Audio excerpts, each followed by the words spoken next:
So recent డేస్లో చూసుకుంటే విశాల్ గారి హెల్త్ చాలా అప్సెట్ అయిందని చెప్పి ఈవెన్ దో మైక్ పట్టుకోవడానికి కూడా షివర్ అయిన సిచ్యువేషన్స్, వైరల్ అయిన థింగ్స్ మేము చూసాం.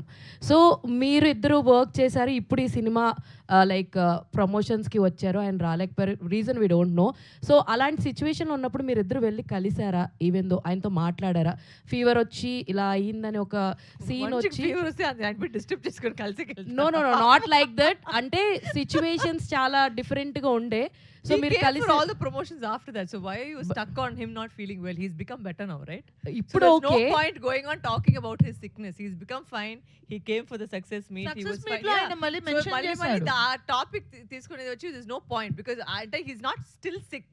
So that question is quite irrelevant because now he's become okay. He's come for promotions. He's also moved on. So I think we also should move on from his sickness. Yeah, that's what he asked. అంటే ఇప్పుడు thanks meet లో కూడా ఆయన విశాల్ చెప్పింది అదే, like I'm very much well and ఇప్పుడు ప్రస్తుతానికి తనకు చాలా బాగున్నాడు. అండ్ తనే మెన్షన్ చేసింది కూడా లెట్స్ లీవ్ ఇట్ దేర్ అనేది తను మెన్షన్ చేసింది.